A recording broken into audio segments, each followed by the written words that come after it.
Praise the lord. బండపై స్థిరత్వం ఇచ్చే జీవితం కొరకు దేవుని ప్రజలు వాక్యమును మాత్రమే పునాదిగా చేసుకోవాలి. మత్తయి 7వ అధ్యాయము 24-25 వచనాలు.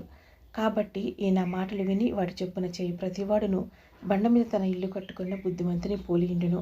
వాన కురిసెను, వరదలు వచ్చెను, గాలి విసిరి ఆ ఇంటి మీద కొట్టెను గాని దాని పునాది బండ మీద వేయబడిన గనుక అది పడలేదు.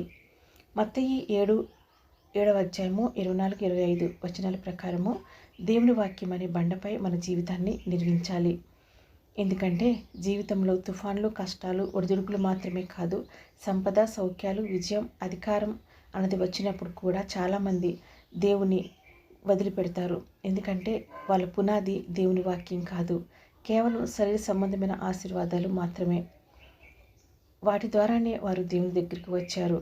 వాటి కొరకు మాత్రమే దేవుని దగ్గరకు వారు వచ్చారు. ఉదాహరణకు కొంతమంది ఉద్యోగం, సంపద, పెళ్లి, ఆరోగ్యం వంటి ఆశీర్వాదాల కోసం దేవుని దగ్గరికి వస్తారు. అయితే వారు దేవుని వాక్యాన్ని నిజమైన పునాదిగా చేసుకోకుండా ఆ ఆశీర్వాదాల కోసం మాత్రమే దేవునిలో ఉంటే వారు కోరుకున్నవన్నీ వచ్చిన తర్వాత దేవుని నుంచి దూరం అవుతారు. లేకపోతే సంపద, అధికారం వచ్చినప్పుడు గర్వంతో దేవుని మర్చిపోతారు. కానీ దేవుని వాక్యాన్ని బండగా చేసుకున్నవారు ఏ పరిస్థితిలోనైనా నిలబడగలరు. శరీర సంబంధమైన ఆశీర్వాదాల కొరకు కాదు, కానీ వారు దేవుని ప్రేమలోనే స్థిరంగా ఉంటారు. తుఫాన్లు, పరీక్షలు, లోటులు ఏదైనా వచ్చినా నడిపించేది మనలోని దేవుని వాక్యమే. యేసుక్రీస్తు ప్రభువారే మన బండ. 1 కొరింథీయులకు 10వ అధ్యాయము 4వ వచనము.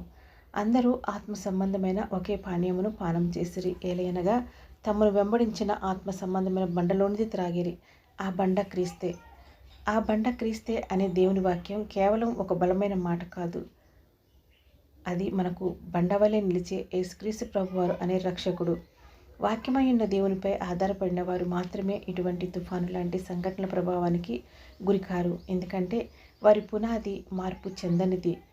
దేవుని వాక్యం లేకుండా కేవలం ఆశీర్వాదాల కోసం దేవుని వెతికే జీవితం ఒడిదుడుకులు వచ్చినప్పుడు పడిపోతుంది. ఆశీర్వాదాల కారణంగా దేవుని వదిలివేస్తుంది. అనుకూల పరిస్థితుల్లోనే దేవుణ్ణి అనుసరిస్తుంది. కానీ దేవుని వాక్యం అనే బండపై జీవితాన్ని నిర్మించుకునేవారు దేవుని ప్రేమలో స్థిరంగా ఉంటారు. ఏ పరిస్థితుల్లోనైనా ఎదుర్కొనే బలాన్ని పొందుతారు. ఆశీర్వాదాల కన్నా ఆశీర్వదించు వాని దేవుడిని ప్రేమిస్తారు. Praise the lord.